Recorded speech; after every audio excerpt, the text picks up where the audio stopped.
안녕하세요. 미세먼지가 기승을 부리는 지금 칼칼한 목을 달래려 따뜻한 차 한 잔을 마시며 이곳을 찾아와 사연을 끼적여 보고 있습니다. 저는 지금 30대 중반으로 접어들고 있는 여성입니다. 답답한 마음에 이곳저곳을 기웃거리다가 이런 좋은 대나무 숲을 발견하게 되어 무척이나 설레고 있습니다. 이혼 사유 중에 경제적인 이유가 제일 크다고 하던데 저 또한 돈 때문에 이혼했습니다. 제 이야기가 어떻게 펼쳐질지 무척이나 궁금하시죠? 지금부터 제가 겪었던 그 기가 막힌 이야기를 시작해 보도록 하겠습니다. 저는 대학 동기의 소재로 다른 과에 진학 중이던 남자를 만나게 되었고, 소개팅이라는 명목으로 연애를 하기 위해 만났던 자리는 아니었기에 친구로서 잘 지내고 있었습니다. 남녀 사이에 친구가 없다고는 하지만 그래도 이 친구와는 취미도 잘 맞고 대화가 잘 통했었기 때문에 호감 정도의 감정을 가지고 친구로 지내고 있었던 건 사실이에요.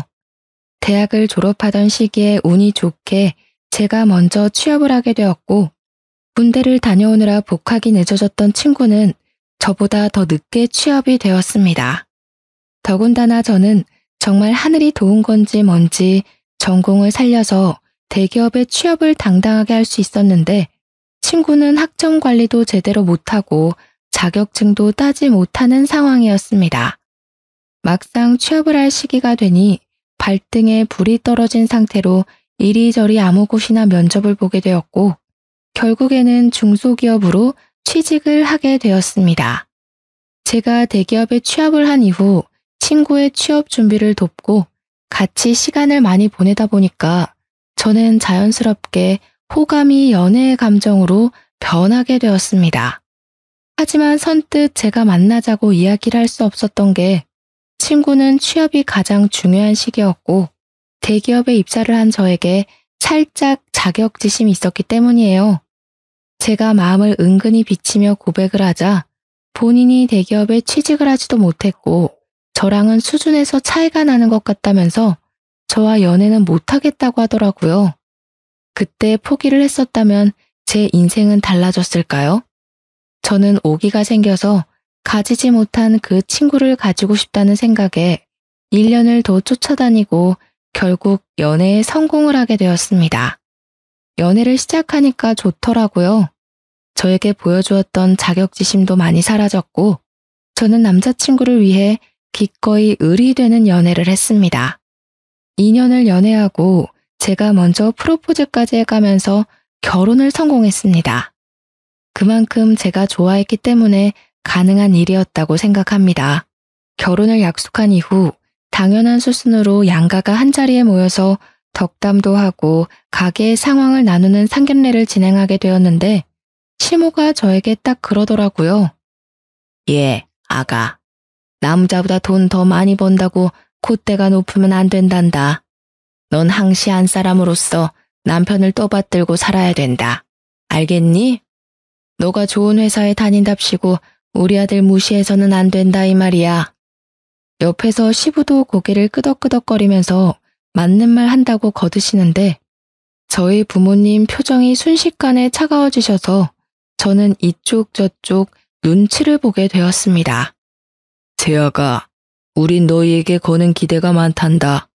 아무리 요새 세상이 평등하다지만 아직도 시댁이랑 친정을 같은 선상에서 둘 수는 없단다. 알겠니?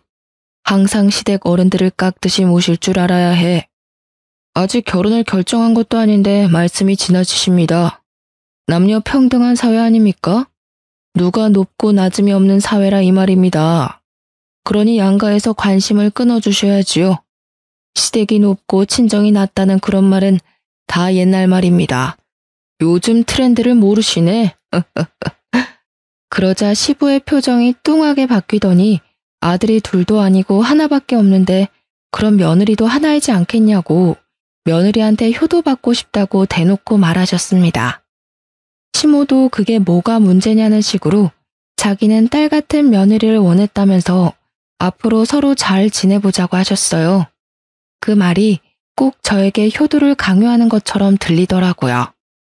약간 분위기가 어색해지고 서로 불편한 공기가 흐르기 시작하자 남편이 거기서 수습을 한답시고 서로 효도하면 되는 거라고 한마디 덧붙이더라고요.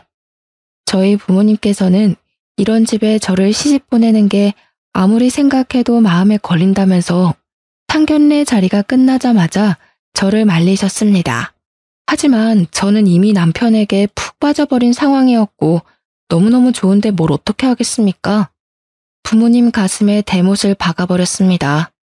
무조건 결혼을 하겠다고 박박 우겼고 결국 저를 설득하기를 포기한 부모님께서는 당해봐야 정신을 차린다면서 제 뜻대로 진행을 해주셨습니다.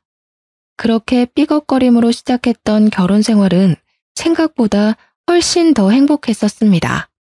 시작이 별로 좋지 않았었기 때문에 걱정을 하고 양가의 눈치를 보면서 시작한 신혼생활이었지만 남편과 계속 함께 지낼 수 있다는 게 행복하게 느껴지더라고요. 하지만 문제는 곳곳에서 터지기 시작했습니다. 제가 대기업에 다니고 있었기에 은행 대출이 훨씬 더 잘 나오는 상황이어서 제 이름으로 대출을 받았었습니다. 대출이 제 명의였기에 자연스럽게 신혼집 또한 남편과 상의 후 제 명의로 얻었는데 시댁에서는 그걸 걸고 넘어지시면서 난리를 치셨습니다. 세아가 지금 네 단독 명의로 집을 샀다는 말이냐? 부부가 합심해서 평생 살 집인데 왜 공동 명의를 하지 않고? 아버님, 그거야 당연히 제 명의로 된 대출이 실행되어서 그렇죠. 계약자 이름이 제 이름이고 또 돈도 제가 구한 게 맞고요. 남편은 괜찮다고 그랬는데 넌 눈치가 이렇게 없어서야. 대출이 잘 나오는 사람이 받는 건 맞지만 집 명의에는 남편 이름도 같이 넣었어야지. 그래야 우리 아들이 단단하게 길을 펴고 살지. 치사하게 꼴랑 단독 명의로 샀다는 게 우리로선 어이가 없구나. 그렇게 시부모님은 명의 문제로 제게 호통을 치셨습니다. 저는 그때부터 살짝 의문이 들기 시작했죠. 그럼 뭐 빚은 제가 다 떠안고 재산은 남편에게 다 주라는 것인지. 저는 선의의 거짓말을 했습니다. 대출자 명의로 집을 사야 해서 어쩔 수 없이 제 명의로 두게 되었다는 식으로 말을 했습니다. 시댁에서는 다행히 부동산 관련해서 무지하신 건지 제 말에 깜빡 속아 넘어가 주셔서 다행히 잘 넘어갈 수 있었습니다. 그러다 결혼을 하고 처음으로 맞이하게 된 제 생일날이었습니다. 특별하게 보내고 싶다는 생각이 들어서 만발의 준비를 했죠. 호캉스 패키지가 꽤 잘 나오는 시기여서 저는 남편과 호캉스를 갈까 싶어 제가 다니는 대기업 계열사 호텔에 할인까지 받아서 예약을 했답니다. 물론 호캉스 패키지만 예약하긴 아쉬워서 야경이 끝내준다는 호텔 레스토랑까지 예약을 전부 끝낸 상태였습니다. 남편과 룸을 체크인할 때까지는 아무 문제가 없었는데 문제는 밥을 먹을 때였어요. 레스토랑에 들어서자 직원이 묻더라고요. 예약자분, 혹시 5인 예약하셨는데 일행분은 아직 안 오신 걸까요? 저는 예약에 무슨 문제가 생긴 건가 싶어서 아니라고 2인이라고 대답을 했는데 오히려 직원이 당황하면서 5인으로 예약을 변경하지 않았냐고 되묻더라고요. 저는 놀래서 남편을 바라봤는데 다급하게 남편이 저 멀리 손짓을 하더라고요. 저기 오네요. 지금 막 도착했거든요. 네, 맞아요. 다들 예상하셨다시피 시부모와 신우까지 신나게 걸어오고 있더라고요. 우리가 좀 늦었나? 하면서 다가오는데 제가 너무 놀라고 황당해서 이게 뭔가 싶어서 멍하니 바라만 보고 있었습니다. 그러자 시모가 제 팔을 툭 치면서 그러시더라고요. 예, 너는 생일이면 당연히 시댁 식구들을 먼저 챙겨야지. 둘이서만 보내려고 쏙 준비하는 게 말이 되니? 다른 사람 생일도 아니고 제 생일인데 남편이랑 둘이서 분위기 잡고 휴식을 취하려고 한 게 잘못된 일인가요? 거기다가 그걸 방해하러 온 시댁 식구들까지 이해가 가질 않았습니다. 제가 너무 어이가 없어서 남편을 빤히 쳐다보고 있었는데요. 남편이 웃는 얼굴로 저한테 이렇게 말하더군요. 당신 생일인데 특별하게 다 같이 모이면 더 좋잖아.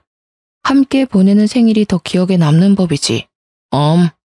우리 부모님도 동생도 호텔 구경시켜줄 겸 당신 생일도 축하해주고 완전 일석이조잖아.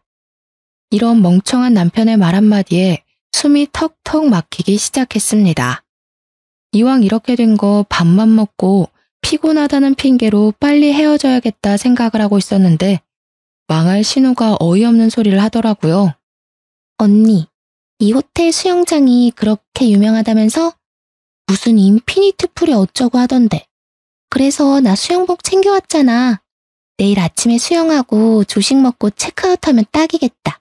그치? 아싸, 너무 재밌겠다. 여기 비싸서 평소에 와보고 싶었는데. 세연이 땡큐. 그제야 신우를 보니까 짐을 산더미처럼 들고 왔더라고요.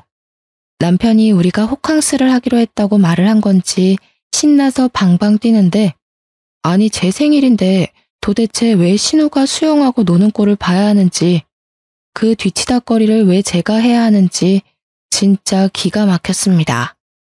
다른 날도 아니고 제가 결혼하고 처음으로 맞이하는 생일날이었는데요. 게다가 그 비싼 호텔 레스토랑 식사값을 시부모가 계산해 준 것도 아니었습니다. 뻔뻔하게 저한테 잘 먹었다, 생일턱 아주 제대로 쏘는구나 하면서 하하호호 하더라고요. 남편은 저한테 계산하고 오라고 등 떠미는데 생일 내내 두통이 가시질 않았어요. 저한테 생일 선물을 준 것도 아니고 제가 왜 시부모의 밥값까지 계산을 해야 되는지 아무리 생각해도 납득하기 힘들었습니다. 이런 게 빨대 꼽힌 건가 싶더라니까요. 심지어 시부모님이 호텔 구경하고 싶다면서 제가 예약한 룸까지 따라 올라오는 게 아니겠습니까? 점점 가관이구나 싶어서 어디까지 하는지 지켜보고 있었습니다. 당연히 남편과 둘이 보낼 생각이었기 때문에 더블 침대가 하나 있는 방을 잡았는데 방 구경을 하던 시모가 그러더군요. 얘는 방을 잡아도 이렇게 작은 방을 잡았어. 우리는 잘 곳도 없겠네. 그냥 가야겠다. 다음에는 큰 방으로 얻어서 다 같이 지내자. 알겠니? 제가 기가 막혀서 대답도 않고 있는데 호텔 룸에 들어가면 미니바가 있잖아요. 이쁘게 전시된 와인과 유리잔들 말이에요. 공짜가 아니라서 뜯기만 해도 전부 추가 계산해야 되는 것들인데 하필 시부가 거기서 염장을 지르는 겁니다. 이야, 이거 비싼 술인데 잘 됐다. 이번 기회에 먹어보자. 내가 술에 대해 관심이 없는 사람인데도 저건 안단 말이지. 며느리가 효도 제대로 시켜주네. 다들 이거 한 잔씩만 맛봐봐. 이게 얼마나 맛있냐면. 거기서부터 시작이었습니다. 시부가 잡아든 술은 위스키였어요.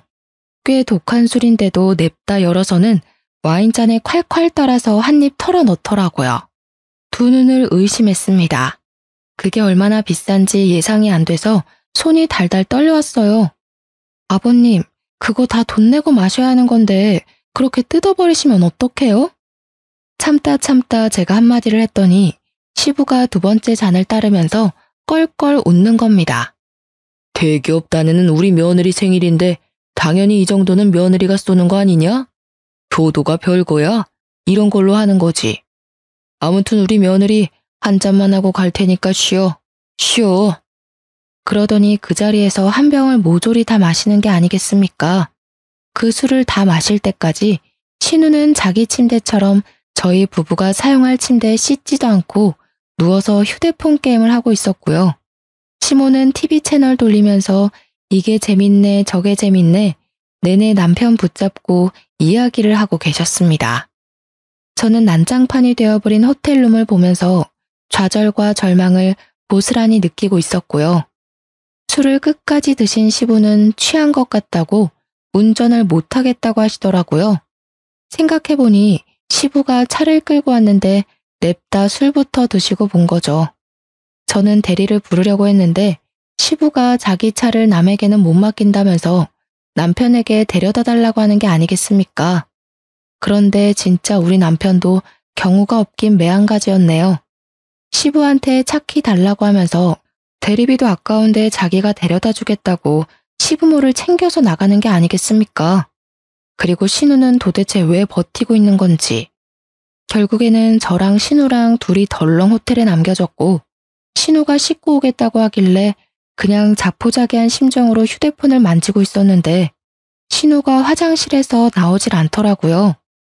뭘 하고 있길래 이렇게 오래 걸리냐고 했더니 글쎄 호텔 측에서 저희 부부에게 패키지 선물로 준 입욕제가 있었는데 그걸 욕조에 풀어서 반신욕을 하고 있더라고요. 그 입욕제가 아까웠다기보다는 저 쓰라고 준 건데 당당하게 자기가 반신욕을 하고 있으니 화가 머리 끝까지 차올랐습니다. 그리고 불난 집에 기름을 콸콸 쏟아부은 것은 다름 아닌 남편이었습니다. 막상 시댁에 도착하고 나니까 너무나도 피곤하다면서 시댁에서 자고 다음날 아침에 호텔로 가겠다고 연락이 오더라고요. 저는 남편과 분위기를 잡고 밤새 미래에 대한 이야기를 나누며 생일을 축하받고 싶었거든요. 정말 최악의 하루를 맞이해야 했습니다. 졸지에 저는 생일에 신우와 함께 호캉스를 즐겼고요. 미리 말했던 대로 아침 7시부터 일어나서 유난을 떨던 신우는 정말 수영을 하고 온다며 나갔습니다. 아침부터 화장한다, 옷 고른다 하면서 룸을 뒤집어 엎고 다녀준 덕분에 저는 잠도 못 자고 혼자 룸에 남아서 신우를 기다려야 했습니다.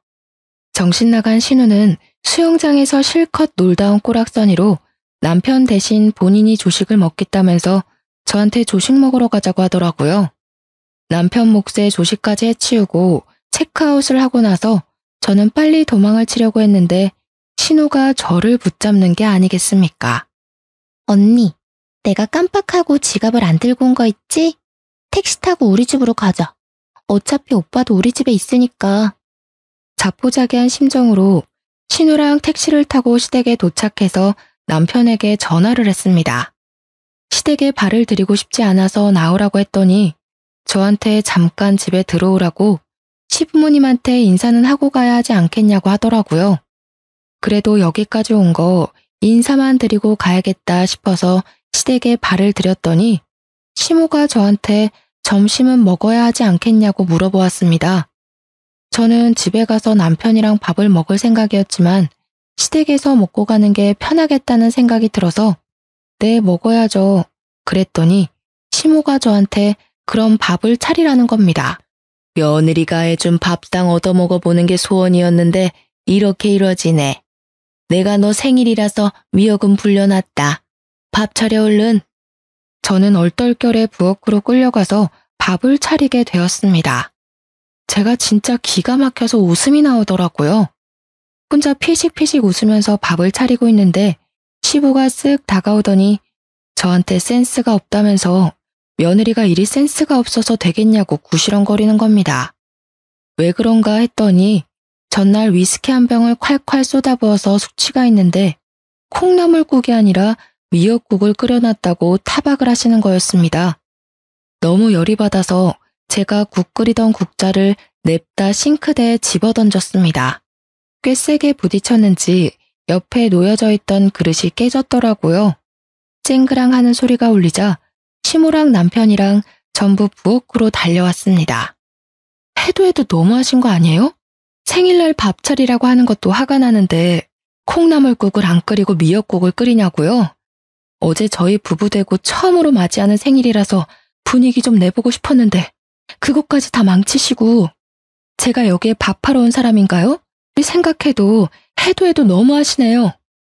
제가 확 소리를 지르자 남편이 서둘러서 저한테 집에 가자고 끌고 나오더라고요. 저는 울컥하는 마음에 집에 오는 내내 남편에게는 말 한마디도 걸지 않았습니다.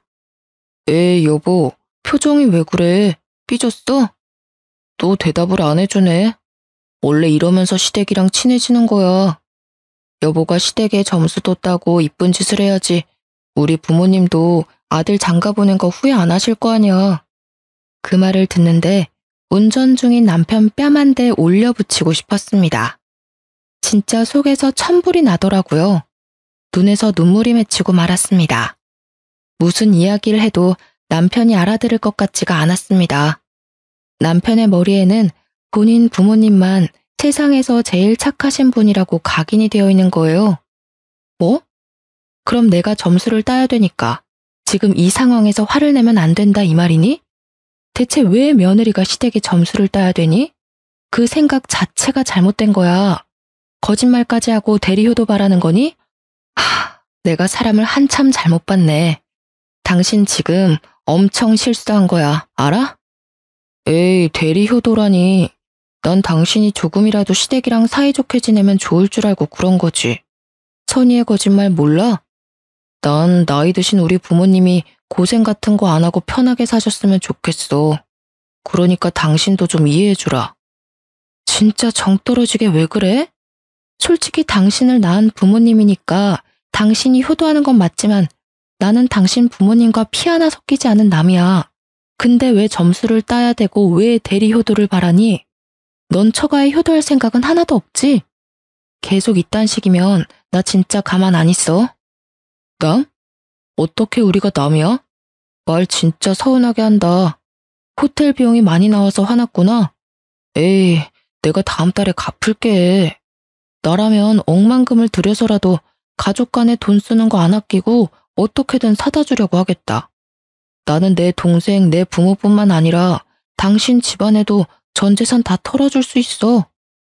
털어줄 재산이라도 있으면 제가 말을 안 하죠. 아주 물 흐리는데 선수더라고요. 왜 장가 가기 전에 열심히 효도하면 될 일을 굳이 결혼해서 와이프 생일날까지 효도를 하는지 절대 이해할 수 없었던 저는 복수의 기회만 엿보고 있었습니다. 역지사지의 쓴맛을 제대로 느껴보라고 말이에요. 어느 날은 남편이 다니던 회사가 갑작스레 매출이 올라 직원들에게 단체로 보너스를 돌렸더라고요. 그렇게 큰 금액은 아니지만 150만 원 정도가 남편 월급에 더 포함되어 있었습니다. 남편은 쾌재를 부르며 며칠 전부터 노래를 부르던 게임기와 대형 사이즈 TV를 사겠다며 노래를 부르고 있었는데요. 그런데 조금 더 싸게 사겠다며 해외 직구를 알아보더라고요. 저는 게임에도 관심이 없고 화질 좋은 TV에 대해서도 관심이 없어서 얼마나 비싼지 몰랐거든요. 얼마나 비싸면 남편이 해외 직구까지 알아보나 했는데 글쎄 총 200만 원이 넘어가는 금액이었습니다. 사실 좀 과하다고 생각했어요. 그래도 남편이 상여금 받은 걸로 해결하겠지 싶었는데 어느 날 이러더라고요. 내가 옛날 자취할 때부터 꼭 이루고 싶은 로망이 있었거든. 바로 게임방을 만드는 거지. 우리 창고방으로 쓰고 있는 작은 방 말이야. 깨끗하게 정리해서 취미방으로 만들자. 어때? 상상만 해도 재밌겠지? 절대 나 혼자 즐기려고 사려는 건 아니고 여보랑 같이 즐기고 싶어서 그런 건데 혹시 한 50만 원 정도만 여보가 보태줄 수 있어? 50만 원? 뭐야, 그렇게 비싼 거였어? 그냥 좀 저렴한 게임기 사면 안 될까? 아니야, 좀 더 비쌀수록 화질도 좋고 얼마나 생동감 넘치게 즐길 수 있는지 여보는 모르지? 내가 상여금 150만 원 보태잖아. 설마 돈도 잘 벌면서 아끼려는 건 아니지? 우리 같이 즐기는 취미 하나 만드는 비용이라 생각하고 50만 원만 보내주라. 아, 알겠어. 그럼 일단 생활비 통장에 넣어놓고 내가 카드값 정산 다 끝나면 남는 금액으로 사자. 알겠지? 아싸, 진짜지? 무르기 없다. 아, 나 정말 사고 싶었는데 역시 우리 와이프가 짱이야. 그렇게 며칠이 지났습니다. 제 월급에서 떼어낸 50만 원이 합쳐지고 생활비 통장에 총 200만 원이 모이자 남편은 3일 동안 각종 구매처를 꼼꼼하게 비교해보고 있더라고요. 그런데 때마침 시모가 제게 연락이 왔는데요. 얘야, 다른 건 아니고 말이야. 나이가 드니까 하나씩 골병이 드는데 다른 건 몰라도 청소하기가 너무 힘들구나. 요즘 로봇 청소기가 그렇게 잘 나온다고 하던데 하나 있으면 좋을 것 같구나. 너 돈도 잘 버니까 하나만 구매해서 보내다오. 나이 들고 골병 나서 병원비 몇백 드는 것보다 낫지 않겠니? 좋은 게 좋은 거다 생각하고 좀 사줬으면 하는구나. 어머님, 그런데 로봇 청소기 사용하실 줄은 아세요? 휴대폰으로 조작하셔야 되는데 아마 힘드실 텐데. 어머, 얘 좀 봐. 그게 뭐 어렵다고. 네가 사주면 아까워서라도 쓸 거야. 그건 걱정하지 말고 한 100만 원짜리 로봇 청소기가 좋을 것 같은데. 그게 자동으로 걸레도 빨아준다네. 나도 다 알아보고 사려는 거야. 그러니까 꼭 내가 말한 모델로 사야 한다. 꼭. 아, 알겠어요. 그럼 최대한 빨리 배송시킬 테니까 시댁에 도착하면 연락 한번 해주세요. 어머, 난 너가 한 번에 오케이 할 줄 몰랐는데 역시 대기업 다니는 며느리는 다르구나. 옆집 현수 엄마는 며느리한테 사달라고 졸라도 안 사준다던데. 내가 며느리 하나 잘 골랐다니까 정말. 시모의 부탁에 저는 서심없이 사주겠다고 약속했어요. 당연 남편이 받은 상여금을 쓰려는 생각으로 약속한 거죠. 때마침 역지사지를 제대로 보여줄 기회라고 생각했거든요. 어찌나 상상만 해도 통쾌하던죠. 일부러 남편이 먼저 결제할까봐 미리 선수 쳐서 로봇 청소기를 결제했네요. 그리고 이틀 만에 제가 구매한 로봇 청소기가 배송되었다며 사진을 찍어서 보내왔더라고요. 물론 고맙다며 전화까지 왔고요. 때마침 남편이 퇴근해서 집에 와 있었고 남편도 들을 수 있게 통화 소리를 키워서 통화했죠. 예, 흠집 하나 없이 잘 도착해서 딸 도움받아서 어플까지 다운받고 쓰고 있단다. 세상 정말 좋아졌다니까. 이제 구역 정해놓으면 이게 알아서 막 청소를 시작하는데 아주 내 속이 다 시원하구나. 이제 허리 아프게 바닥 청소 안 해도 돼서 친구들이 날 얼마나 부러워하는지. 아니, 이게 다 너 덕분이구나. 어머, 그래요? 다행이네요. 그런데 그거 제가 산 거 아니에요. 남편이 회사에서 이번 달 보너스 받은 걸로 산 거예요. 남편이 효도하고 싶다고 선뜻 사자길래 최고로 비싼 모델 사드린 건데 마음에 드세요? 뭐? 우리 아들이 샀단 말이니? 아니, 넌 돈도 잘 버는 애가 왜 돈을 아끼고 그러니? 난 너한테 사달라고 그랬지 우리 아들한테 사달라고 한 적 없잖니? 어머, 어머님도 참? 허리가 안 좋아서 청소하기 힘들다고 그러셨잖아요. 이럴 땐 자식된 도리로 응당 필요한 거 사드려야죠.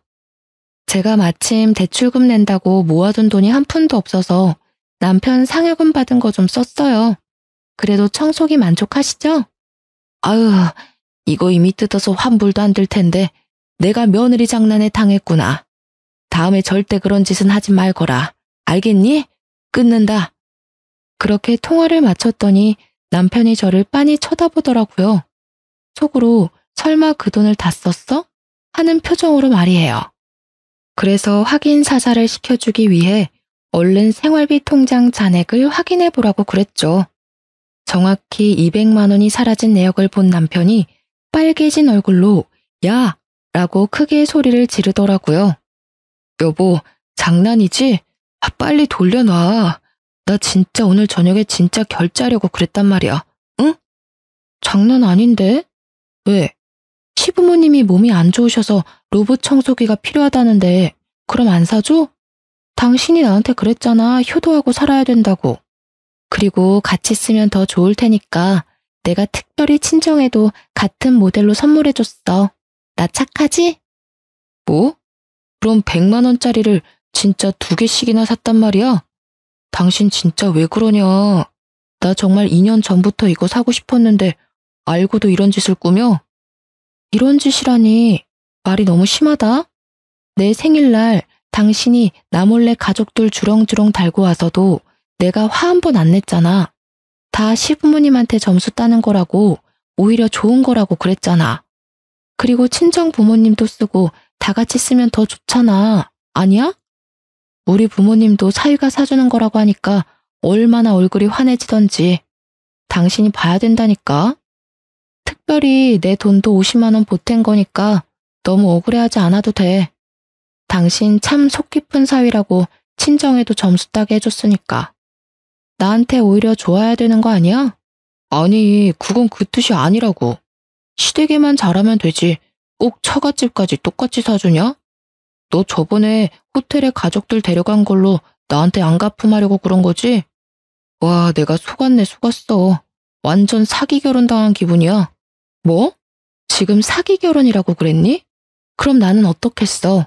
난 내 생일날에 시부모님 모시면서 쓰지도 않아야 될 돈 써가며 효도했는데 이건 사기 결혼 아니야? 역지사지 당해보니까 얼마나 잘못했는지 이제 좀 알겠냐? 난 너가 엄청난 효자라서 이런 건 웃으면서 가볍게 넘어갈 줄 알았는데 게임기 하나에 억울해선 사기 결혼이니 뭐니 운운하는 거 보니까 꽤 어이가 없네. 끝까지 효자 컨셉으로 갈 거면 겨우 이딴 일로 억울해하지를 마. 제 말에 대답을 하지 못한 남편은 울분을 토하며 집을 뛰쳐나갔습니다. 자기가 생각해도 화를 내면 안 되는 상황이란 걸 깨달은 거죠. 분명 본인이 효도하는 게 최고라고 오히려 시댁에 점수 따서 좋지? 라고 말했던 과거의 말들을 주워 담을 수는 없으니까 말이에요. 그리고 한날은 신우가 저더러 백화점 같이 가자고 연락이 온 겁니다. 또 뭔가를 사달라고 하겠거니 예상은 했습니다. 역시나 제 예상은 정확히 적중했죠. 어머, 당연히 선물 사줄 거라 생각해서 쥐가 만들고 왔는데요. 10만 원밖에 안 하잖아요. 사주세요. 네, 이렇더라고요. 그래서 모든 걸 내려놓고 신우가 사달라는 거 전부 사줬습니다. 남편의 신용카드로 말이에요. 마침 할인 들어가는 주유카드가 필요해 남편 신용카드를 한 장 들고 있었거든요. 장장 3시간 동안 5층부터 10층까지 싹 도는 동안 결제한 금액은 정확히 180만 원이었어요. 싱글벙글 웃으면서 새언니 최고 그러더라고요. 카드 결제 문자가 연속해서 전송이 되었는지 남편이 바로 전화를 하더라고요. 너 무슨 백화점에서 카드를 이리 긁었어? 장난해? 나보다 돈도 많이 벌면서 내 카드는 왜 쓰는데? 네 동생 선물 산 건데 언제든 가족 간에 돈 쓰는 거에 아끼면 안 된다며. 한도 다 써가면 다른 신용카드 주면 되겠네. 너희 소중한 여동생이 사달라는데 사주기 싫어? 그러니까 씩씩거리면서 왜 다 일시불로 샀냐고 할부로 사지 그랬냐고 말을 바꾸더라고요. 사실 남편 월급이 저보다 100만 원 넘게 작아서 지금 남편은 카드값 때문에 손이 벌벌 떨릴 거예요. 그래도 별 수 있겠어요? 본인이 내뱉은 말이니 끝까지 책임을 져야죠. 그 이후로도 시댁 식구들의 무리한 요구가 있을 때마다 전부 남편 명의의 카드로 해결했어요. 따져봤자 남편이 할 말이 있겠어요? 가족을 위해서라면 전 재산도 줄 수 있다고 그랬잖아요. 그리고 웃긴 건 시댁 사람들이 꼭 남편한테 연락 안 하고 저한테 필요한 걸 내놓으라고 전화하더라고요. 매번 말끝마다 대기업 며느리 하면서요. 돈 많은 사람이 베풀어야 되는 건 당연한 거라면서 호의를 당연한 권리처럼 생각했습니다. 점점 이혼을 마음속에 품고 살기 시작했어요. 결혼 1년 만에 각방은 물론이고 서로 저녁도 따로 해결하는 지경에 이르렀습니다. 서로의 가족에게 잘하면 뭐합니까? 부부 사이가 최악으로 치닫고 있는데 실망이 너무나도 커서 일주일 동안 한마디도 안 한 적도 있었어요. 그렇게 냉전 상황을 한 달 정도 유지했을 때 지방에 계신 친정엄마한테서 전화가 왔는데요. 딸, 이서방이 급하게 돈 필요하다고 전화했다며? 얼마나 필요하니? 꼭 2천만 원까지 필요한 거야? 혹시 이서방이 뭐 사고라도 쳤니? 응? 그게 무슨 말이야? 돈이 필요하다니? 나도 정확하게 못 들었는데 너네 아빠가 이서방이 전화 와서는 생활비가 쪼들린다면서 이대로면 파산하겠다고 울면서 전화가 왔다던데 몰랐니? 최소 2천만 원은 필요하다고 그러던데. 뭐? 2천만 원? 그게 무슨 말이야. 집도 내 명의로 대출받은 거고 그렇게 큰 돈 나갈 게 없는데. 서로 얘기가 안 된 거니? 혹시 너네 싸웠어? 우리도 2천만 원이 너무 큰 금액이고 못 준다고 연락한 건데. 통화를 끊고 곰곰이 생각해봤어요. 시부모님과 신우가 사달라는 걸 전부 남편의 개인 카드로 사용하긴 했는데 파산까지 고려할 정도는 아니었거든요. 다 합쳐도 기껏해야 300만 원 정도였지 2천만 원은 말도 안 되는 금액이거든요. 신혼집 대출도 제가 내고 있는데 대체 무슨 2천만 원이 필요하단 말입니까? 저는 저녁에 퇴근한 남편에게 대뜸 물었습니다. 당신 친정에 전화했어? 어이 참, 장인어른도 입이 가벼우시네. 그걸 바로 얘기하냐? 진짜로 전화했다고? 아빠한테 2천만 원 빌려달라 했다며? 그런 큰 돈이 왜 필요한 건데? 그리고 나한테 왜 물어보지도 않고 전화해서 돈 내놓으라고 하면 어떡해? 당신 뭐, 나 몰래 도박해? 아니, 그게 사실 여동생도 곧 시집을 가야 되는데 이 기집애가 모아둔 돈이 있어야지. 연애는 1년밖에 안 했는데 그 기집애랑 결혼한 남자가 글쎄 중소기업 대표랜다. 그래서 결혼식은 꼭 진행해야 되는데 그쪽에서 조건을 건 거야. 결혼식 비용이랑 신혼여행 비용으로 최소 2천만 원은 여동생이 해오기로 말이야. 뭐? 그럼 신우 결혼식 비용으로 우리 친정에 2천만 원을 빌리려 한 거니? 그것도 나한테 한마디 말도 없이? 에이, 너한테 말하면 너가 또 싫다고 바락바락 대들면서 거절했겠지. 좋게 좋게 생각해. 여동생이 시집 한번 잘 가면 우리한테 콩고물 떨어질 줄 알아? 이 기집애도 남자 하나는 잘 멀었지. 회사 대표한테 시집을 갈 줄이야. 당신도 기회라고 생각하고 2천만 원 빌릴 수 있으면 좀 빌려주라. 지금 장난해? 내가 왜 그래야 되는데? 말 같지도 않는 소리 그만 좀 해. 아, 또 단박에 자르네. 내 말 좀 들어보라니까. 진짜 신원도 확실해. 외제차도 3대나 가진 부자라고. 영 불안하면 내가 차용증까지 쓸 테니까 제발 2천만 원만 좀 부탁하자. 응? 저는 더 이상 말을 잇지 못하고 남편 등짝을 퍽퍽 쳤습니다. 그리고 꼴도 보기 싫어서 신혼집에서 쫓아냈죠. 남편은 하는 수 없이 나가더니 시댁에서 자는 것 같았습니다.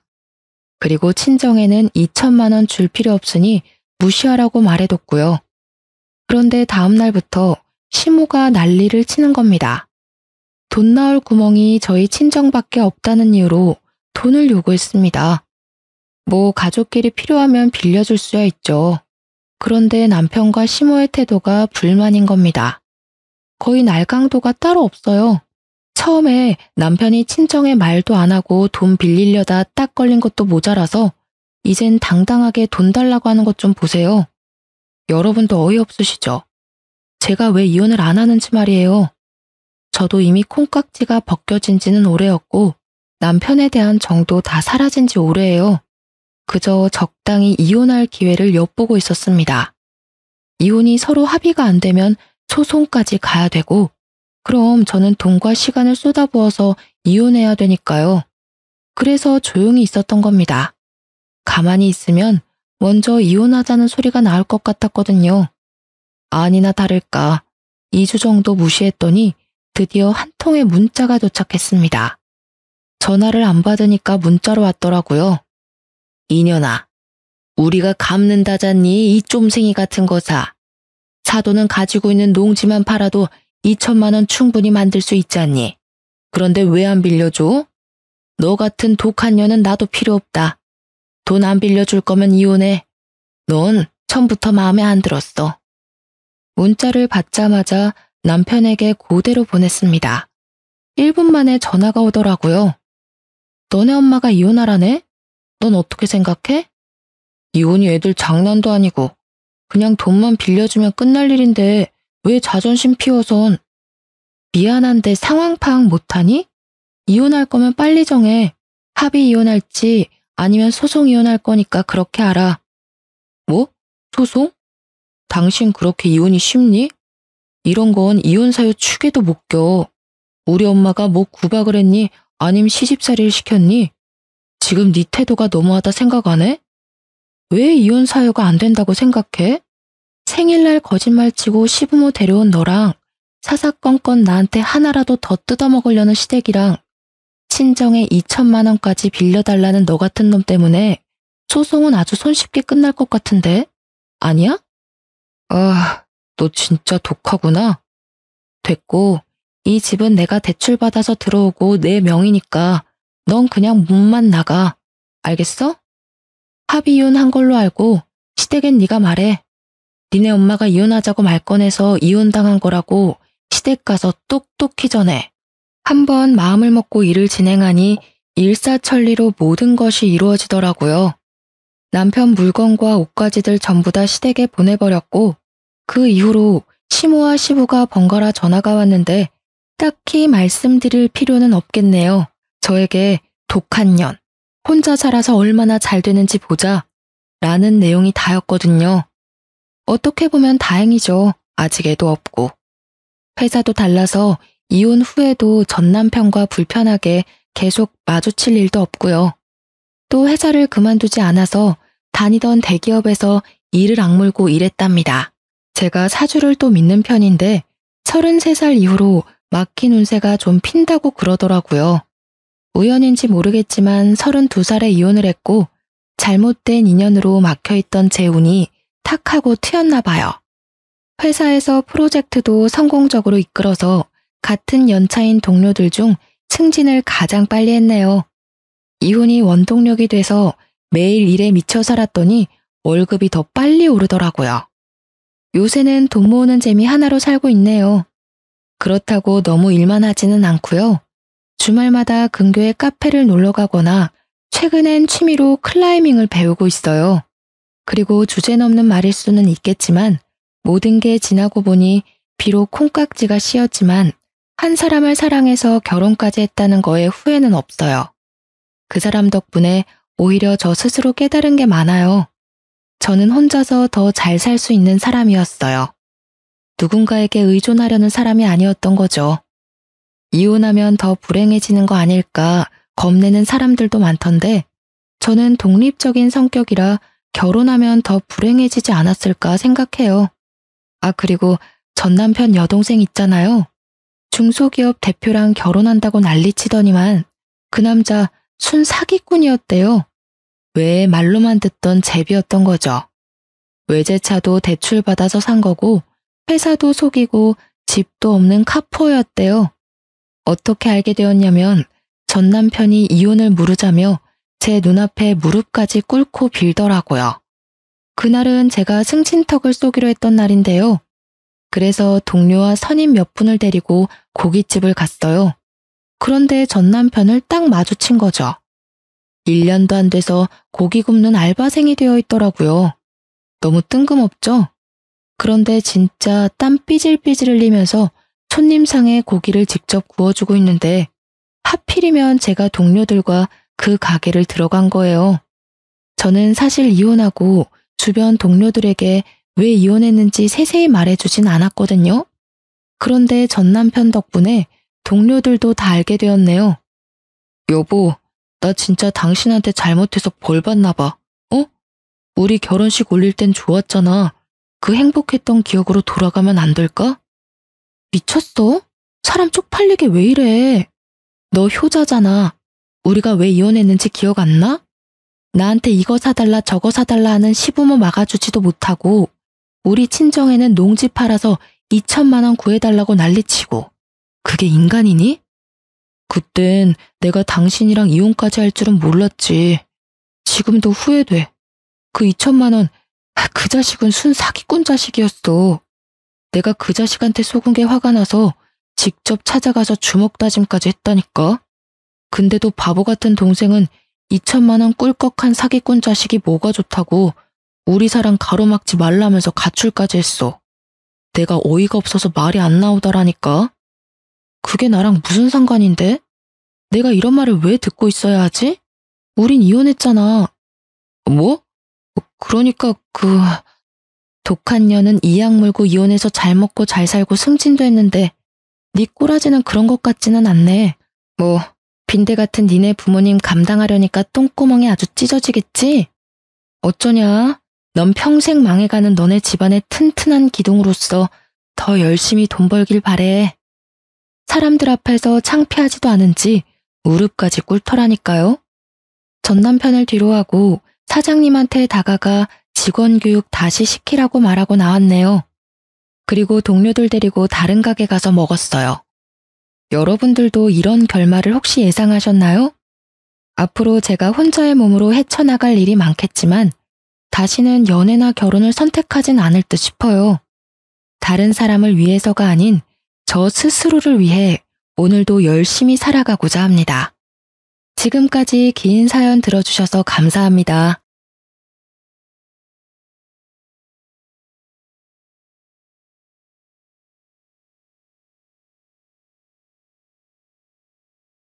안녕하세요. 이비인후과 의사로 일하는 30대 후반의 여성입니다. 저는 삶이 무기력해지거나 지칠 때 여기 사연을 듣는데요. 사연을 듣다 보면 재밌기도 하고 사람 사는 것이 다 똑같다는 생각이 듭니다. 때로는 통쾌한 사이다 복수가 너무 짜릿해서 하루의 피로가 싹 다 날아가는 것 같기도 해요. 매번 이렇게 사연을 듣기만 하다가 얼마 전에 제가 겪은 일이 여기 사연들 못지않게 막장이기도 하고 나름 사이다 사연인 것 같아 이렇게 저의 사연을 보냅니다. 사실 저는 얼마 전에 이혼했어요. 제가 적지 않은 나이인지라 어지간하면 같이 살려고 했는데 보면 볼수록 남편과 그의 가족이 상종하면 안 될 사람인 것 같아 과감히 그들과 연을 끊게 되었습니다. 본격적인 이야기를 시작하기에 앞서 저와 남편이 어떻게 결혼했는지부터 말씀드려야겠네요. 앞서 말씀드렸듯이 저는 의사이고 남편은 우리 병원에 약품을 납품하는 제약회사 영업 직원이었어요.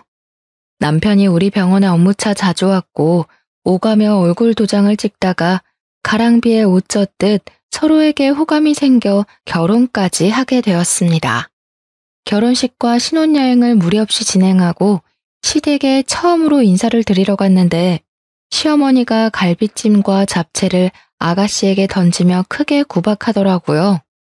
너는 지금까지 먹은 음식이 얼만데 아직도 이깟 간을 하나 제대로 못 맞춰? 갈비찜은 짜고 잡채는 다 불었잖아. 이딴 음식을 도대체 누가 먹어? 네가 이 집에 왜 있는 건데? 요리하고 허드렛 일이나 하라고 있는 건데 그것도 못하면 네가 이 집에 있을 자격이 있어? 못할 것 같으면 나가. 우리는 너 따위 계집년 필요 없으니까. 아가씨는 눈물이 그렁그렁하고 어깨가 축 처져 있는데 정말 보기 너무 안쓰러웠습니다. 시어머니는 호되게 아가씨를 혼내시다가 저와 남편을 보고는 순식간에 인자한 표정으로 바뀌셨어요. 우리 은호랑 선해 왔니? 신혼여행은 어땠어? 재밌었니? 너네 온다고 쟤한테 음식 좀 해두라고 했더니 잡채랑 갈비찜을 이따위로 만들어 놨단다. 에휴, 이를 어쩌면 좋니? 그냥 나가서 먹을까? 언제 쟤는 아직도 간을 못 맞추는 거야? 쟤는 도대체 언제쯤이나 사람 구실을 할는지. 아니에요, 어머니. 아가씨가 음식을 이렇게 많이 장만했는데 다른 것들 먹으면 되죠. 그래 줄래? 우리 며느리는 의사 선생님인데도 참 배려심도 깊어. 이해해줘서 고맙다. 야, 너네 오빠 배고프니까 빨리 음식 차려와. 그리고 새아가, 너도 같이 가서 음식 준비 좀 하려무나. 너도 며느리니 이제 부엌살림도 해봐야지. 시어머니는 저에게는 아가씨처럼 날카롭게 말씀하시지는 않았지만 그래도 며느리면 당연히 시댁의 일을 해야 한다고 하셨습니다. 저 역시 시댁에서 가만히 있을 생각은 없었지만 아무리 그래도 오자마자 이런 식으로 부엌으로 보내버리니 기분이 썩 좋지는 않았어요. 제가 부엌에 있을 때도 시어머니는 아가씨를 끊임없이 구박했습니다. 그런 모습을 보며 언젠가 시어머니가 저한테도 저렇게 구박을 하지 않을까 하는 생각이 들었어요. 똑바로 좀 해, 똑바로. 하여튼 손이 느려 터져서는 멍청한 년. 사실 상견례 때와 결혼식 때도 시어머니와 아가씨는 친해 보이지는 않았지만 아무리 그래도 자기 자식인데 이렇게까지 구박을 하는 게 이해가 가지 않았습니다. 저는 아가씨를 도와 어질러진 부엌을 대충 정리하고 상을 차린 후 밥을 먹으려고 자리에 앉았는데 아가씨는 식사하지 않더라고요. 제가 식사를 같이 하자고 권하니 아가씨는 속이 좋지 않다고 하며 방으로 들어가 버렸습니다. 내버려둬. 쟤는 원래 우리랑 같이 밥 안 먹어. 그래, 쟤는 신경 쓰지 말고 우리 새아가나 많이 먹어라. 입맛에 맞으려나 모르겠다.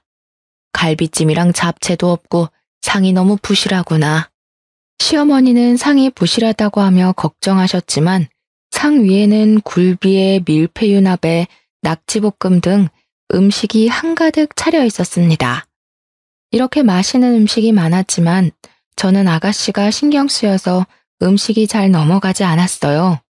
그래서 제 앞에 놓인 밥그릇에 밥만 대충 비운 후 잠시 화장실에 간다고 하고 자리에서 일어났습니다. 그런데 아가씨 방에서 훌쩍이는 소리가 들리더라고요. 몰래 아가씨 방문을 열어보니 아가씨는 혼자 서럽게 울고 있었습니다. 거실에는 시어머니와 남편이 밥을 맛있게 먹고 있고 정작 그 음식들을 준비한 아가씨는 같이 식사를 하지도 못한 채 우는 이 모습이 이해가 되지 않았어요. 누가 봐도 시어머니와 남편이 아가씨를 따돌리고 구박하는 모습으로밖에 보이지 않았고 저는 이 상황이 너무 불편했습니다. 그렇게 식사를 마치고 집으로 가는 길에 남편에게 아가씨와 사이가 안 좋아 보이던데 무슨 일이 있느냐고 물었어요. 일은 무슨, 남매 사이가 다들 그렇지 뭐. 세상에 남매끼리 사이 좋은 집이 얼마나 된다고 그래. 남매 사이가 어색할 수는 있다고 보는데 아가씨와 너는 어색한 사이를 넘어서서 서로 원수처럼 생각하는 것 같아서. 솔직히 그렇잖아. 아가씨가 음식을 그렇게 많이 준비했는데 어머니나 너나 수고했다는 말은커녕 구박이나 하고 밥도 같이 안 먹고. 아까 아가씨 방에서 혼자 울었던 건 알아? 걔는 왜 또 울고 난리래? 하여튼 가지가지 한다 정말. 아무튼 별거 아니니까 신경 쓰지 마. 남편은 별일 아니라고 하며 저에게 무언가를 감추려고 하는데 보였습니다. 뭔가 이상함을 느낀 저는 다음날 병원에 출근하자마자 아가씨에게 점심때 같이 밥을 먹자고 연락했어요. 어제 음식을 너무 잘 먹어서 맛있는 음식을 대접하고 싶다면서요. 아가씨도 오후에 별다른 일이 없다며 만나자고 했고 그렇게 우리는 식당에서 만나 점심을 먹게 되었습니다. 밥을 먹으며 저는 아가씨에게 어제의 일을 물어보고 싶었는데 어떻게 말을 꺼내야 할지 모르겠더라고요. 그래서 괜히 눈치만 보고 있는데 아가씨가 저의 속마음을 알았는지 먼저 자신의 이야기를 꺼냈습니다. 어제 집에 와서 놀라셨죠? 사실 저는 어머니의 친딸이 아니고 오빠만 어머니의 친자식이에요. 그랬구나. 남편이 이야기를 안 해줘서 전혀 몰랐어요. 그런데 어쩌다가 이렇게 가족이 된 거예요? 사실 저의 친엄마는 저를 낳고 얼마 지나지 않아 돌아가셨고 저는 아빠랑 둘이서 살았어요. 그러다가 6살 때 지금 어머니랑 아빠가 재혼하게 되면서 저는 어머니 오빠와 같이 살게 된 거고요. 아가씨는 목소리를 가는게 떨면서 말해줬어요. 기죽은 그 모습을 보는데 어찌나 마음이 아프던지. 재혼 가정인 건 어느 정도 예상을 했지만 아가씨가 그동안 구박을 얼마나 당했을지 가늠이 안 가더라고요. 어머니랑 오빠는 아빠 없을 때 저를 그렇게 구박했어요. 아빠가 저만 예뻐하시고 항상 제게 모든 재산을 남겨주신다고 했거든요. 그래서인지 시어머니는 제게 밥도 안 주고 간식은 당연히 안 주고 한 달에 한 번씩은 제가 괜히 마음에 안 든다면서 저를 불빛이 들어오지 않는 창고에 가뒀고요. 오빠도 그 옆에서 저를 사람 취급도 하지 않았어요. 아가씨는 그 뒤로도 자신이 구박받았던 것들을 이야기하는데 남편도 가담했다는 게 너무 실망스러웠습니다. 결혼 전 제가 알던 사람이 아닌 것 같았어요. 사실 남편은 밖에서는 정말 친절하고 다정한 사람이었어요. 그런데 집에서는 시어머니와 함께 아가씨를 그렇게 구박하고 못살게 굴었다는데 처음에는 아가씨의 말이 쉽게 믿어지지 않았습니다. 하지만 어제 남편이 아가씨를 볼 때 징그러운 벌레를 본 것처럼 바라보던 눈초리며 싸늘한 말투로 말하는 것을 보면 아가씨가 거짓말을 하고 있다고는 느껴지지 않았어요. 남편의 이런 이중적인 모습을 알게 된 후 제가 이런 사람과 평생을 함께할 수 있을까 하는 생각이 들었습니다. 아가씨와 대화를 나누면 나눌수록 저는 남편과 같이 살 수 없을 것 같았어요. 그래서 당장 갈라서고 싶었지만 결혼식 하루 전에 남편의 요구대로 혼인신고까지 마쳤고 무엇보다 아가씨의 상황을 다 알았는데 그냥 이혼하고 모른 척하면 제가 방관자가 되는 것 같은 생각이 들었습니다. 사실 제가 남들이 당하는 모습을 그냥 못 지나치는 성격이거든요. 부모님은 그러다가 큰일을 당할 수도 있으니 그냥 좀 있으라는데 제가 원래부터 그렇게 태어난 걸 어쩌겠습니까? 그래서 저는 훗날 남편과 이혼을 할 땐 하더라도 그 전에 아가씨를 이 집구석에서 무사히 탈출시켜야겠다고 마음먹었어요. 그런데 아가씨는 이제 성인인데 왜 그 집에 계속 계시는 거예요? 그냥 그 집에서 나가서 영 끊어버리면 되잖아요. 사실은 아빠가 살아계실 때 크게 사업을 하셔서 재산이 좀 많았거든요. 그리고 그 재산들은 다 저한테 준다고 입버릇처럼 말씀하셨어요. 게다가 아빠 장례식 날 아빠 친척들 말로는 제 앞으로 남겨주신 유산이 분명히 있다고 했어요. 아빠가 유언장도 쓰시고 증인까지 세워서 유언장 녹화를 했다는데 어머니는 재산 한 푼도 안 남겼다고만 하세요. 그 당시 저는 미성년자였고 아무런 힘이 없었거든요. 이대로 제가 이 집을 나가버리면 유산을 하나도 못 받게 될 것 같아서 유산을 찾을 때까지는 이 집에 계속 있으려고요. 아가씨의 말을 들으니 시어머니와 남편이 왜 그리 독하게 아가씨를 괴롭혔는지 이해가 되었습니다. 바로 아가씨가 받은 유산이 탐이 나서 그랬던 것이었어요. 하지만 이미 어릴 때부터 오랜 시간 동안 어머니와 남편의 구박 속에서 자라와서인지 아가씨는 두 모자 앞에서는 한마디도 못하고 당하기만 하는 말 그대로 약자였어요. 그래서 저는 그런 아가씨를 좀 도와주기로 마음먹었죠. 아침 며칠 뒤가 명절이었습니다. 저는 명절날 시댁에 있으면서 시어머니와 남편이 아가씨에게 함부로 대하지 못하도록 해야겠다고 생각했어요. 안 그래도 일찍 가야겠다고 생각했는데 시어머니한테 전화가 왔습니다. 예, 며칠 뒤가 명절인 거 알지? 너가 아무리 의사라지만 그래도 이 집에서는 며느리야. 며느리면 며느리답게 명절 때 와서 음식 장만도 하고 해야 한단다. 그러니 말인데 너는 은호보다 일찍 와서 장도 보고 장만도 해라. 알겠니? 네, 어머니.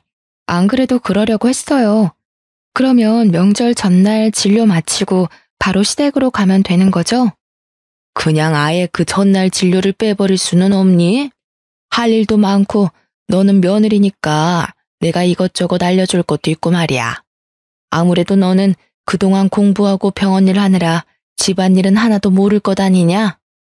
아무리 그래도 진료를 아예 빼버리는 것은 안 되죠.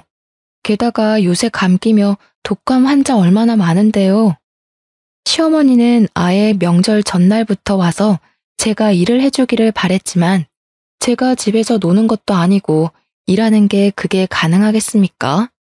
당연히 안 된다고 했고 시어머니는 제 말에 어쩔 수 없다고 하시면서도 못마땅하게 생각하시는 것 같았어요. 그래서 명절 전날 밤에 가려고 했지만 그날은 저녁까지 환자들이 몰려들면서 밤늦게 진료가 마치게 되었고 명절 전날이 아닌 당일날 아침 일찍 시댁에 가게 되었습니다. 어차피 저는 가서 음식을 할 것이기에 편한 복장을 입고 시댁에 갔어요. 원래 첫 명절에는 며느리가 일찍 와서 음식도 하고 해야 하는 거다. 그리고 복장은 또 이게 뭐니? 첫 명절이면 당연히 한복을 입고 와야지. 너네 친정에서는 그런 것도 안 가르치디? 한복이요? 저는 음식하고 해야 하니 불편할 것 같아서 편한 복장을 한 건데요. 한복을 꼭 입어야 하면 어머니께서 미리 말씀을 해주시면 되었잖아요. 그리고 여기 시댁에서는 며느리가 첫 명절에 한복을 입어야 하는 문화가 있는지 몰라도 저희 집에서는 그러지 않아서요. 이거는 그냥 문화 차이인데 부모님이 저를 잘못 가르쳤다는 막말은 하시지 않았으면 좋겠습니다. 의사라 그런지 아주 논리적으로 따박따박 말대꾸하는구나. 내가 말을 말아야지. 아무튼 너는 얼른 부엌 가서 은지랑 음식 좀 장만해. 네가 늦게 와서 벌써 시간이 많이 늦었구나. 은호 너는 평소에 회사 다니느라 힘들었으니까 방에서 푹 쉬어라. 시어머니와 남편은 각자 방으로 가서 잠을 자거나 TV를 보며 쉬고 있었고 저와 아가씨는 부엌에서 열심히 일했습니다. 새언니도 평소에 환자들 보느라 힘드실 텐데 들어가서 쉬세요.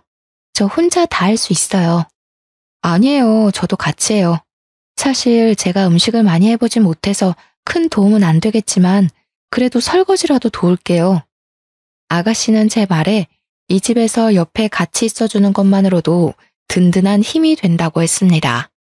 그동안 얼마나 시어머니와 남편에게 구박과 차별을 받았으면 집에서 누군가가 옆에 있는 것만으로도 힘이 된다고 할까요?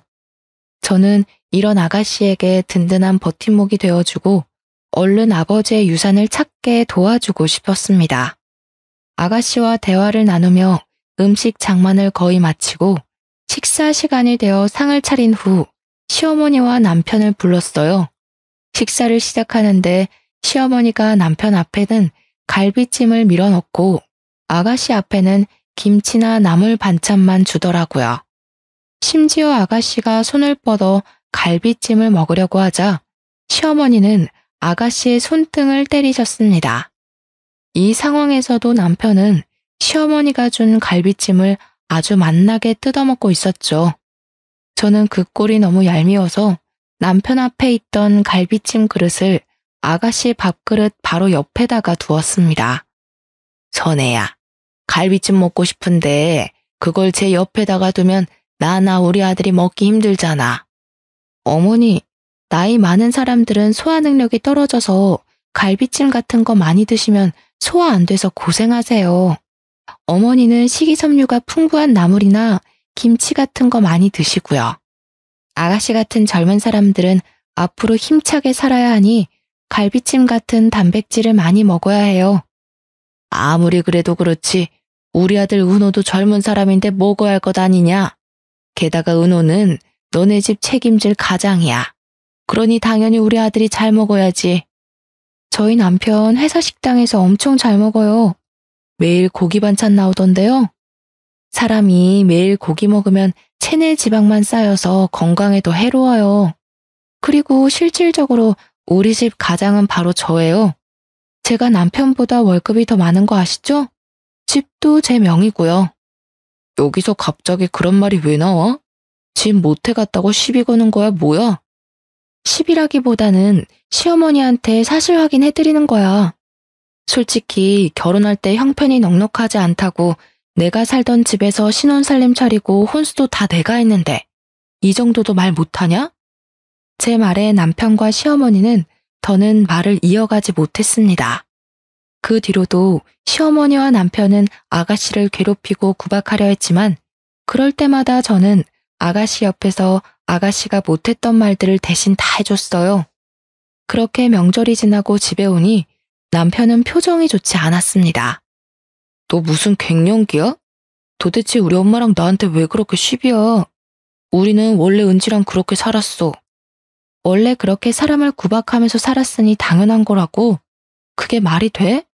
정상적인 사람이라면 사람이 사람을 이유 없이 구박해서는 안 되는 거야.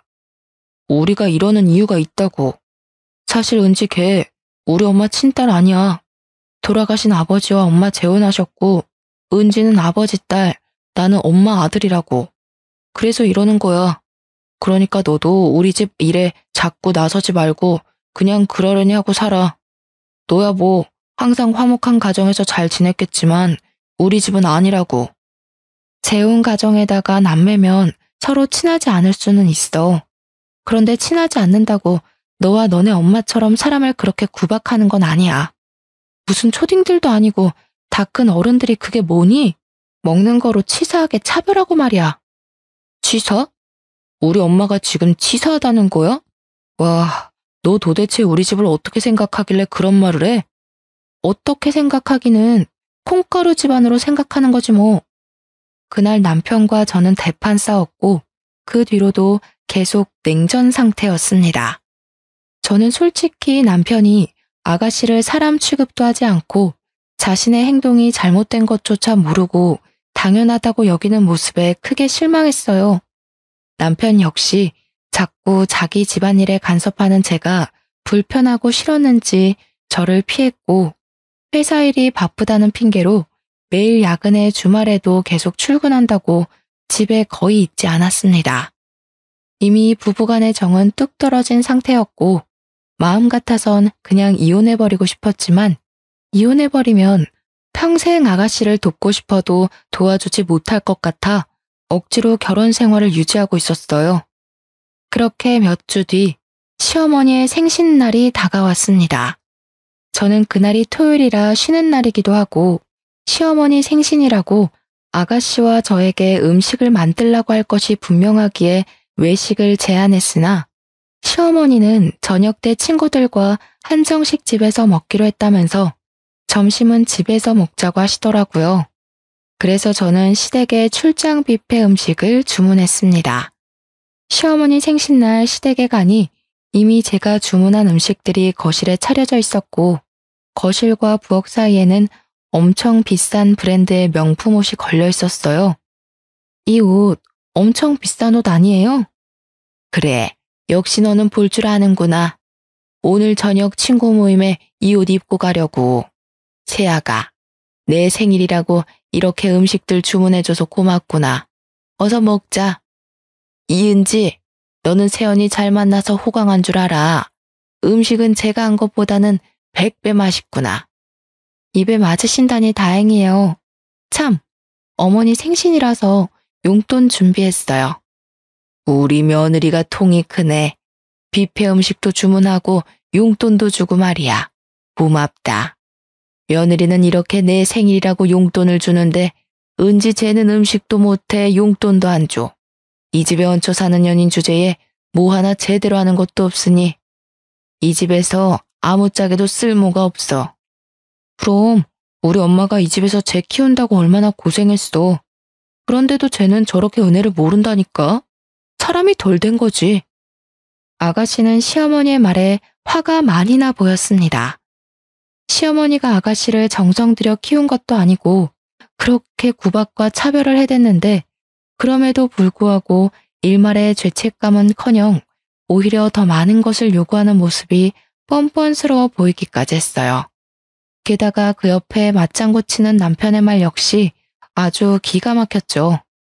어머니, 근데 사실 어머님도 이 집에 얹혀 살았던 거 아닌가요?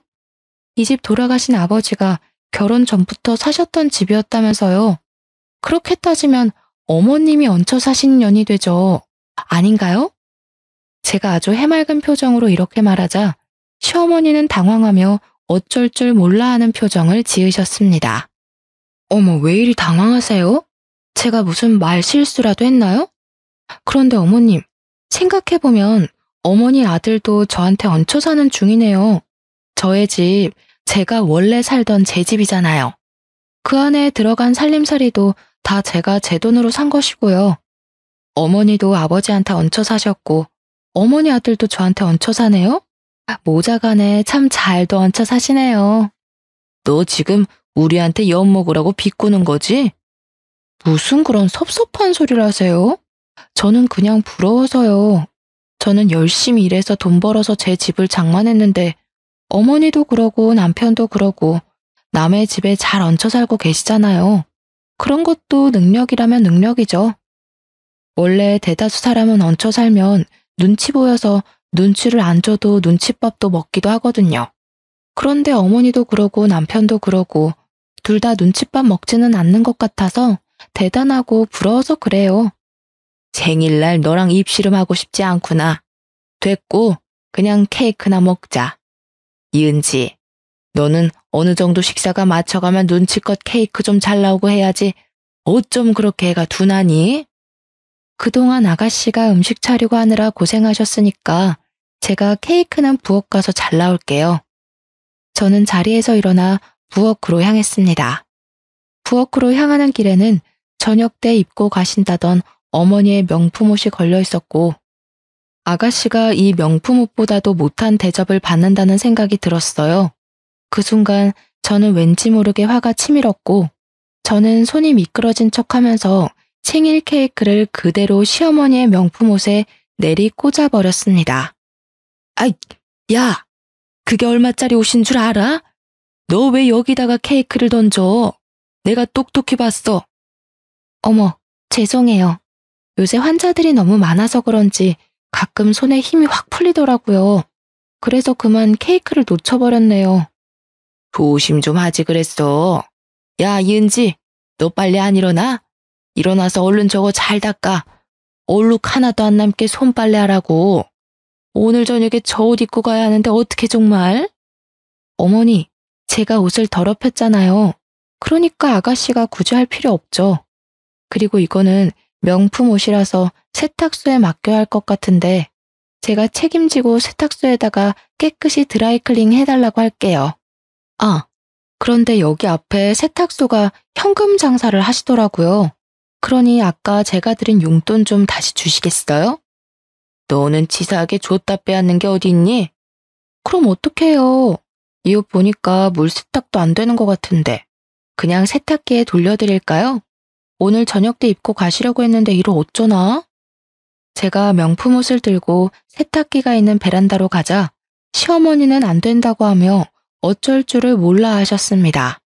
결국 시어머니는 어쩔 수 없이 저에게 다시 돈을 건네셨고 저는 그 돈으로 단지 내 세탁소로 가서 시어머니 명품 옷을 드라이 맡겼어요. 그렇게 옷을 맡기고 다시 시댁에 갔는데 시댁에서는 시모와 남편은 화기애애하게 식사를 하고 있었고 아가씨는 제가 흘린 케이크를 혼자 닦고 있더라고요. 그 모습은 마치 어릴 때 읽었던 동화 콩쥐팥쥐의 한 장면 같았습니다. 야, 케이크 잘못 닦으면 미끄러운 거 알지? 힘줘서 팍팍 잘 닦아라. 내가 다 검사할 거야. 그래, 똑바로 좀 닦아. 너가 똑바로 안 닦아서 우리 엄마 다치면 나 너 진짜 가만 안 둔다. 이들의 대화를 듣고 있자니 화가 치밀어서 견딜 수가 없었습니다. 순간 아주 기발한 생각이 들었는데요. 어머니 오늘 생신이신데 제가 옷도 더럽히고 해서 죄송해요. 아까는 제가 말이 너무 심했죠? 그래서 말인데 제가 이 한도 무제한 카드 드릴 테니까 이 카드로 친구 모임에서 계산도 하시고 백화점 가셔서 원하는 것 마음껏 고르세요. 시어머니는 제가 건네준 카드를 아주 기쁘게 받으시며 외출 준비를 하셨습니다. 저와 아가씨는 같이 거실의 상을 치우고 시어머니는 친구 모임에 남편은 거래처 사람을 만난다며 늦게 올 것이라고 했어요. 저는 혼자 신혼집으로 돌아와 오랜만에 집 청소를 하고 있는데 시어머니한테 전화가 왔습니다. 새아가, 지금 나 뷔페에 와서 너가 준 카드로 결제하려는데 왜 결제가 안 되니? 결제가 안 돼요? 이상하다. 그런데 원래는 한정식 집에 가신다더니 뷔페에 가셨어요? 혹시 금액이 얼마나 나왔어요? 친구들이 내 생일 축하해준다고 왔는데 어떻게 그냥 한정식 집에 가니? 너가 마침 카드도 줬으니 그냥 여기 뷔페로 왔지. 지금 금액은 200만 원 가까이 나왔는데 설마 이 카드 한도가 있는 거니? 시어머니는 제가 드린 카드를 들고 친구들을 불러서 인당 20만 원이나 되는 호텔 뷔페를 가셨더라고요. 분명히 카드를 받기 전에는 한정식 집에 가신다고 해놓고서는요. 참 뻔뻔하기도 하죠. 사실은 신모에게 쥐어준 카드는 제가 이전에 잃어버려서 분실 신고를 해놓은 카드였어요. 제가 단골 식당에 놓고 가서 분실 신고를 했는데 바빠서 취소 신청을 하지 못한 거죠. 선심 쓰듯 드렸더니 이렇게 펑펑 쓸 줄 누가 알았겠어요? 어머니, 사실 그거 정지된 카드예요. 그리고 아무리 며느리한테 한도 무제한 카드를 받아도 그렇지. 어떻게 그 비싼 뷔페를 갈 생각을 다 하셨어요? 대부분 어머니는 자식들이나 며느리가 카드를 줘도 아까워서 잘 못 쓰시던데. 뭐? 너가 어떻게 이 시애미를 물을 먹일 수가 있어? 내가 친구들 앞에서 얼마나 쪽팔리는지 알아? 지금 200만 원 나온 거 이거 어떻게 하라고? 지금 네가 와서 결제를 하던가. 아유 쪽팔려. 내가 돈 내기로 했단 말이야. 제가 왜요? 저는 그 음식 먹어보지도 않는데 왜 내야 해요? 그리고 지금 저 우리 집 대청소 중이라 못 나갑니다. 어머니의 아들 부르시든지 하시고요. 전 전화 끊습니다. 저는 전화를 끊고 한참을 배꼽 잡고 웃었습니다. 사실 시어머니가 저한테는 크게 뭐라고 하신 적은 없지만 은근히 저를 구박하셨기에 시간이 흐르면 아가씨에게 했던 것처럼 저에게도 당연히 그럴 수 있다는 생각을 항상 갖고 있었어요. 게다가 남들이 있을 때는 좋은 엄마인 척 하면서 집에서는 아가씨를 그렇게 못 잡아먹어서 안달인 모습을 보며 저도 모르게 좋지 않은 감정이 쌓여 있었죠.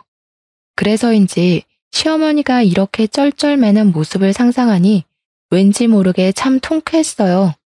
그렇게 한참을 웃다가 다시 청소를 시작하려는데 거실 소파 구석에서 비디오 테이프를 하나 발견했습니다.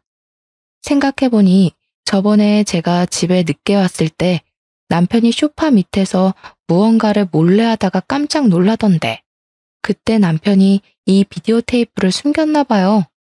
비디오 테이프의 겉면에는 아가씨의 이름이 적혀 있었고 저는 직감적으로 이 안에 아주 중요한 내용이 있을 것 같다는 생각이 들었습니다. 그래서 비디오 테이프를 영상 파일로 복원해주는 업체를 찾아 복원을 의뢰했어요. 며칠 뒤 복원된 영상 파일이 담긴 USB가 제 병원으로 도착했고 영상 파일을 열어보니 사진으로만 봤던 돌아가신 시아버지가 나왔습니다. 영상 속의 시아버지는 모든 재산을 아가씨한테만 물려준다는 유언이 녹화되어 있었어요. 저는 영상을 다 보자마자 바로 아가씨한테 전화를 걸었습니다. 아가씨, 놀라지 말고 들어요. 사실 우리 집에서 오래된 비디오 테이프를 하나 발견했는데 테이프 겉면에 아가씨 이름이 적혀 있더라고요. 뭔가 중요한 것 같아서 영상 복원을 의뢰해서 지금 제가 먼저 봤는데 아가씨 아버지의 영상이었어요. 새언니, 그 테이프 찾으셨어요?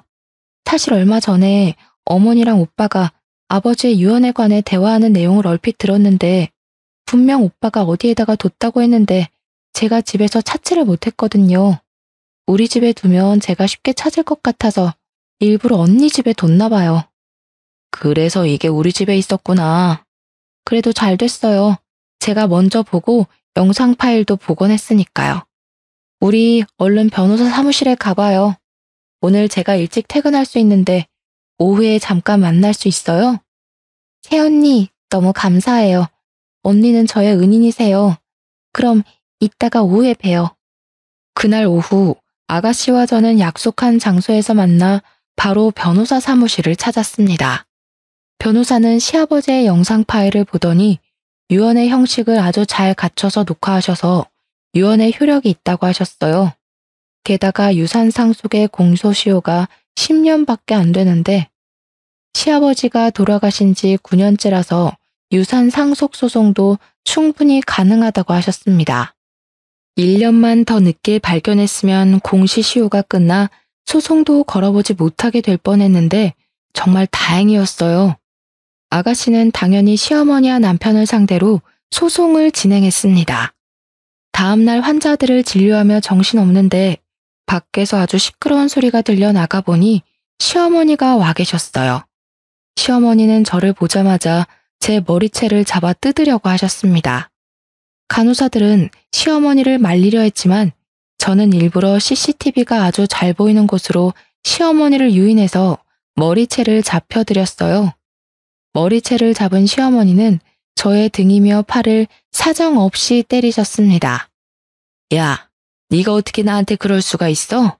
나 그래도 네가 의사 며느리라고 해서 최대한 대접해주면서 살았다. 네가 아주 버릇없이 말대꾸할 때도 나 뭐라고 하고 싶은 거 꾹 참았다고.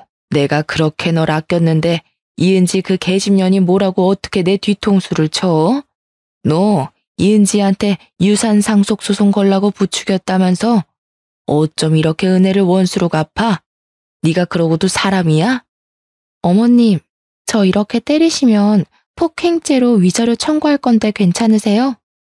저 이래봬도 의사라서 이 정도 폭행이면 전치 10주 진단서도 충분히 끊을 수 있는데 변호사님께 연락을 드려봐야겠어요.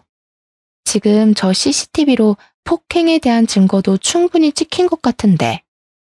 시어머니는 제 말에 멈칫하시더니 CCTV를 한번 보고 손을 내리셨습니다. 일단 사람들이 보는 눈도 있고 해서 시어머니는 집으로 돌아가셨어요. 그날 퇴근 후 집에 갔는데 웬일로 남편이 일찍 퇴근했더라고요. 저는 평소처럼 남편을 무시하고 제 방으로 들어갔더니 남편이 쫓아 들어왔습니다. 나랑 얘기 좀 해.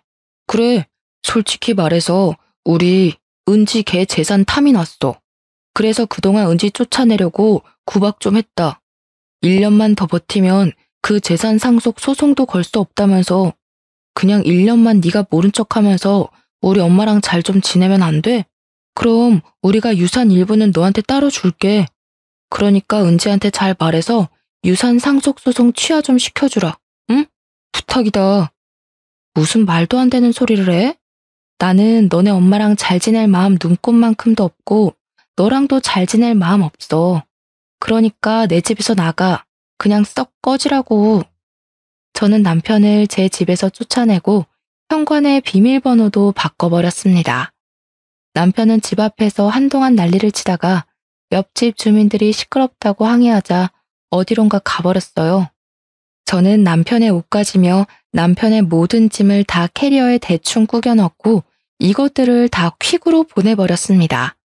그런데 남편이 제 손에 급하게 쫓겨나면서 핸드폰을 두고 갔더라고요. 사실 남편은 핸드폰이 2개였습니다. 하나는 일상생활할 때 사용하는 핸드폰이었고 다른 하나는 영업용 핸드폰이었어요. 그리고 영업용 핸드폰은 제가 손만 대도 깜짝 놀라며 잽싸게 가져갔습니다. 사실 평소에는 저 역시 그다지 궁금하지 않아서 확인하려고 하지도 않았죠. 그런데 자꾸 영업용 핸드폰에서 알림이 뜨더라고요. 뭔가 중요한 일이 있나 싶어 확인을 해보니 이 근처에 새로 개원한 성형외과 이름이 적혀 있었습니다. 처음에는 그냥 업무적인 일 때문에 연락했나 보다 했는데 그 내용이 수상했어요. 자기 사랑해 라는 단어를 보았거든요. 저는 핸드폰을 열어 메신저에 들어가 모든 내용을 확인했습니다. 그 내용은 아주 가관이었어요. 그동안 남편은 야근에 주말 특근을 한다고 사실은 그동안 이 성형외과 의사와 꾸준히 만나고 있었더라고요. 게다가 남편이 얼마 전에 영업팀 팀장이 되었다고 하던데 알고 보니 여기 성형외과 의사와 불륜을 저지르며 약품을 더 많이 납품할 수 있었고 이것이 실적으로 인정되어 영업팀 팀장이 된 것이었습니다. 게다가 더 어이없는 것은 이 의사도 남편과 자식이 있는 유부녀였더라고요. 저는 이 모든 내용을 다 제 핸드폰으로 저장을 했고 그렇게 1시간 정도 지났을 때쯤 시어머니가 화가 잔뜩 나서 집에 찾아오셨습니다. 야, 이럴 거면 그냥 이혼해. 나라고 너같이 싸가지 없고 개념을 밥 말아먹는 년을 며느리로 받아들이는 게 쉬운 줄 알아? 그리고 어디서 지금 내 아들을 쫓아내? 이게 어디서 못된 것만 배워서? 어머니, 저 안 그래도 이혼하려고 했어요. 그런데 아무래도 소송을 좀 해야 할 것 같네요. 위자료 두둑히 준비해 두세요. 마음 준비도 단단히 하시고요. 저는 시어머니를 우리 집에서 내보냈고 그렇게 저와 남편은 별거를 시작했습니다. 어차피 저는 남편이 없는 것처럼 생활했기에 불편한 점은 하나 없이 아주 편하게 지냈어요. 그렇게 한 달이나 지났으려나요? 병원에 있는데 남편에게 전화가 왔습니다. 전우야, 나 이제 우리 엄마랑 영 끊었어. 그러니까 우리 다시 살자. 아직 우리 서류 정리도 안 했으니까 그냥 다시 예전처럼 너 집에 내가 들어가기만 하면 되잖아. 갑자기 그게 무슨 소리야? 갑자기 어머니랑 연은 왜 끊었어? 사실 어머니가 은지를 너무 못 살게 구는 것 같아서 내가 어머니 재산 다 들고 도망쳤어.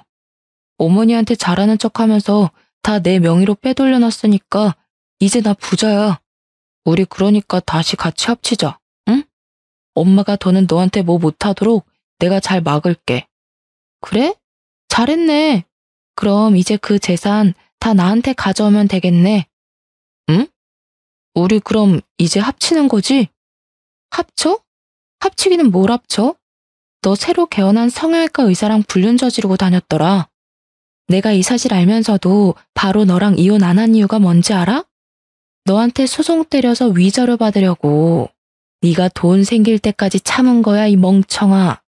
만약에 내가 소송 걸었는데 돈 없다고 배째면 어떡하니?